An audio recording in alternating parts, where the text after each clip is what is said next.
Guys, welcome to my YouTube channel. കുറച്ച് ദിവസങ്ങളായിട്ട് ഇപ്പോൾ നമ്മൾ കേട്ടുകൊണ്ടിരിക്കുന്ന ഒരു വാർത്തയാണ് ഗവൺമെൻറ് ആശുപത്രികളിലെ തുടർച്ചയായി നടന്നുകൊണ്ടിരിക്കുന്ന ചികിത്സാ പിഴവ്. ഇപ്പോൾ ഇന്ന് തന്നെ കയ്യിൽ ആക്സിഡൻ്റായിട്ട് ശസ്ത്രക്രിയക്ക് കയറ്റിയ ഒരാൾക്ക് കയ്യിൽ വെക്കേണ്ട കമ്പിക്ക് പകരം കാലിൽ വെക്കേണ്ട കമ്പി എന്ത് ചെയ്തു, വെച്ചു കൊടുത്തു, ഡോക്ടറിൻ്റെ അശ്രദ്ധ മൂലം. അതേപോലെ തന്നെ ഇപ്പോൾ 2-3 ദിവസം മുമ്പേ കൈവിരൽ ശസ്ത്രക്രിയക്ക് വന്നൊരു കുട്ടിക്ക് നാവിന് ശസ്ത്രക്രിയ ചെയ്തു. അത് ചെറിയൊരു ശസ്ത്രക്രിയയാണ് എങ്കിൽ പോലും അതൊരു അനാസ്ഥ തന്നെയല്ലേ.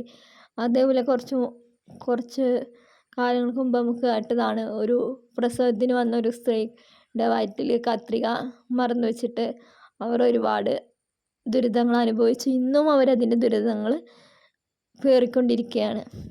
നഷ്ടപരിഹാരത്തിന് വേണ്ടിയിട്ട് അധികാരികളുടെ മുന്നിൽ സമരങ്ങളും മറ്റും കെഞ്ചിക്കൊണ്ടിരിക്കുകയാണ്. എവിടേക്കാണ് നമ്മുടെ ആരോഗ്യ മേഖലയുടെ പോക്ക്? ആരോഗ്യ മേഖലയിൽ നമ്മൾ നമ്പർ 1 ആണ് എന്ന് തുടരെ പറഞ്ഞുകൊണ്ടിരിക്കുമ്പോൾ ആ ഒരു അഭിമാനത്തോടെ നമ്മളിരിക്കുമ്പോൾ സംഭവിച്ചുകൊണ്ടിരിക്കുന്ന കാര്യങ്ങളാണ് ഇതൊക്കെ. സത്യത്തിൽ നമ്മൾ നമ്പർ 1 ആണോ? ഇങ്ങനത്തെയൊക്കെ ചികിത്സാ പിഴവ് കേൾക്കുമ്പോൾ നിങ്ങൾക്ക് എന്താ തോന്നുന്നത്?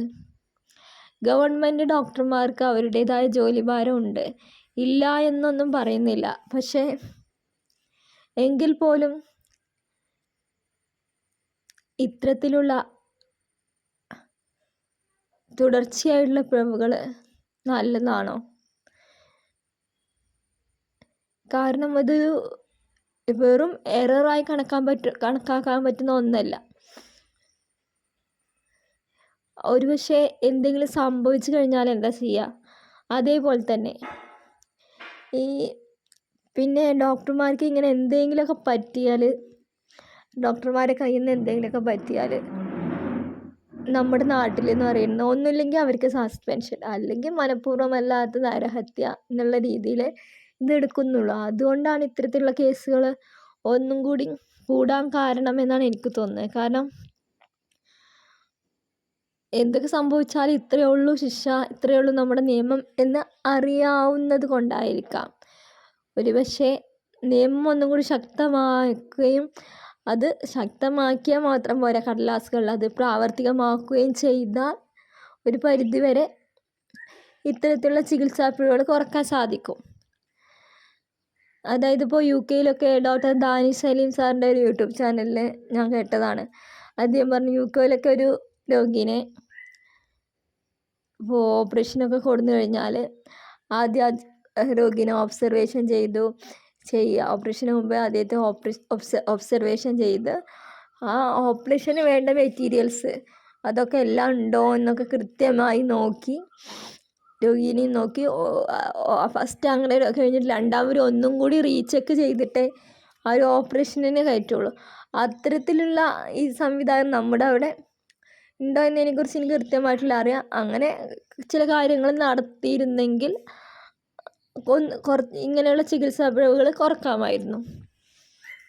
കാരണം ഈ കൊടുന്നു പറഞ്ഞ ഇൻസ്ട്രുമെൻറ്റ്സ്, ഇപ്പോൾ നേരത്തെ പറഞ്ഞു കയ്യിൽ വെക്കേണ്ട കമ്പി കാലിൽ വെക്കേണ്ട കമ്പി കയ്യിന് വെച്ചു എന്നുള്ളത്, അതൊക്കെ നമ്മൾ എന്താ പറയുക, ഓപ്പറേഷന് മുമ്പ് ഇത് കൈക്കുള്ളതാണോ കാലിക്കുള്ളതാണോ എന്നൊക്കെ ശ്രദ്ധിച്ചിട്ടാണെങ്കിൽ ഒരു പക്ഷേ ഇത്തരത്തിലുള്ള പിഴവുകൾ ഒഴിവാക്കാമായിരുന്നു. അല്ലെങ്കിൽ ആ ചീട്ടൊന്ന് പരിശോധിക്കുക ഓപ്പറേഷന് മുമ്പ്, എന്തിനാണ് ഓപ്പറേഷൻ ചെയ്യണതെന്ന് ഒന്നും കൂടി വ്യക്തത വരുത്തി, ആർക്കാണ് എന്തിനാണ് ഓപ്പറേഷൻ ചെയ്യുന്നതിൻ്റെ മുമ്പ് തന്നെ ഒന്ന് വ്യക്തത വരുത്തിയിട്ടുണ്ടായിരുന്നെങ്കിൽ ഇങ്ങനെയുള്ള പ്രശ്നങ്ങളൊക്കെ ഒരു പരിധി വരെ കുറക്കാമായിരുന്നു. ഇതെന്ന് പറഞ്ഞാൽ പിന്നെ ഇങ്ങനെ ഒന്നും കൂടി നമ്മുടെ നിയമങ്ങൾ ഒന്നും കൂടി ശക്തം കൂടി ആണോ? അതായത് സസ്പെൻഷനിലും ഒതുക്കുന്നത് കൊണ്ടാണ് ഇത് വളരെ ലാഘവത്തോടെ ഡോക്ടർമാർ മറ്റും എടുക്കുന്നത്. ഇപ്പോൾ ഡോക്ടർമാർക്ക് സപ്പോർട്ട് ചെയ്യാൻ സംഘടനകളും മറ്റും ഉണ്ടാകും. പക്ഷേ സാധാരണക്കാരായ ആളുകളാണ് ഗവൺമെൻറ് ഹോസ്പിറ്റലിലും മറ്റുമൊക്കെ പോകുന്നത്. അവരെ സപ്പോർട്ട് ചെയ്യാൻ ഒരു തരത്തിലുള്ള സംഘടനകളും മറ്റുമില്ല. അതാണ് ഡോക്ടർമാരുടെ ഒരു ധൈര്യം. പിന്നെയെന്ന് പറഞ്ഞാൽ ഇത്തരത്തിലൊക്കെ എന്തെങ്കിലും സംഭവിച്ചാൽ ഒരു കുടുംബത്തിലെ ഗ്രഹനാഥനാണ് സംഭവിച്ചിരിക്കണമെന്ന് കരുതുക. എൻ്റെ ഒരു അഭിപ്രായം ഞാൻ പറയണം കേട്ടോ. ഗ്രഹനാഥനാണ് സംഭവിച്ചിരിക്കുന്നതെങ്കിൽ ആ കുടുംബത്തിലെ എല്ലാ കാര്യങ്ങളും നോക്കുന്ന ഒരു വ്യക്തിക്കാണ് സംഭവിച്ചെങ്കിൽ എന്തെങ്കിലും സംഭവിച്ചിട്ടുണ്ടെങ്കിൽ അദ്ദേഹത്തിൻ്റെ ആരോഗ്യം പൂർണ്ണമായി ശരിയാകുന്നത് വരെ ആ പിഴവ്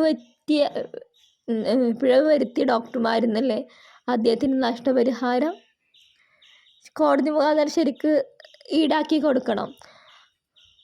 അതേപോലെ അല്ലെങ്കിൽ ആ ഒരു കുടുംബത്തിൻ്റെ അത്താണിക്കാണ് സംഭവിച്ചിരിക്കണമെങ്കിൽ അങ്ങനെയല്ല, ചെറിയ കുട്ടികൾക്കോ മറ്റോ സംഭവിച്ചിരിക്കുകയാണെങ്കിൽ ആ കുട്ടി പൂർണ്ണമായും നേരായി വരുന്നവരെ അത് അവരുടെ മുഴുവൻ ആ കുട്ടിയുടെ മുഴുവൻ ചിലവും ആ വ്യക്തി എടുക്കണം. ഇത്തരത്തിലുള്ള ഒരു സസ്പെൻഷനിൽ ഒതുക്കാതെ ഇത്തരത്തിലുള്ള കാര്യങ്ങളൊക്കെ നമ്മുടെ നിയമത്തിൽ കൊണ്ടുവരികയാണെങ്കിൽ ഒരു പരിധി വരെയെങ്കിലും ഇതൊക്കെ കുറക്കാനാകും. ഇപ്പോൾ UK പോലുള്ള റീചെക്കിംഗ് ഒക്കെ നടക്കുന്നുണ്ട്. അതേപോലെയൊക്കെ ചെയ്താൽ UK ഒരു പരിധി വരെയൊക്കെ ഇത്തരത്തിലുള്ള മിസ്റ്റേക്കുകൾ ഇല്ലാതാക്കാം എന്നുള്ളതാണ്. ഇത് പെട്ടെന്ന് തിരുത്താൻ കഴിയുന്ന ഒരു തെറ്റല്ലല്ലോ. അപ്പോൾ നമ്മുടെ ആരോഗ്യമേഖലയുടെ അവസ്ഥ എന്ന് പറയുന്നത് ഇപ്പോൾ ഇതൊക്കെയാണ്. അതുകൊണ്ട് തന്നെയാണ് പല ആളുകളും ഇന്ന് പൈസ ഇല്ലെങ്കിൽ പോലും പ്രൈവറ്റ് ആശുപത്രിനെ ആശ്രയിക്കുന്നത്. കടപ്പാടം വിറ്റിട്ടാണെങ്കിലും ഇന്ന് ആൾക്കാർ പ്രൈവറ്റ് ആശുപത്രിക്ക് പോകണം. എന്താ ഗവൺമെൻറ് ആശുപത്രിയിലെ ഈ അനാസ്ഥകൾ തുടരെ കേൾക്കുന്നത് കൊണ്ടൊക്കെ ആവാം. അപ്പോൾ ഇതിനെതിരെ ഗവൺമെൻറ് ശക്തമായിട്ട് നടപടിയെടുക്കണം. നിയമങ്ങളൊന്നും കൂടി ശക്തമാക്കണം. അത് കടലാസിൽ ഒതുക്കുക മാത്രമല്ല, ഒതുങ്ങുന്ന നിയമങ്ങളാകരുത്, പ്രാവർത്തികമാക്കുകയും വേണം എന്നത് ഇതിനെക്കുറിച്ചൊക്കെ എനിക്ക് പറയാനുള്ളൂ. അപ്പോൾ മറ്റൊരു വീഡിയോയുമായി വീണ്ടും കാണാം.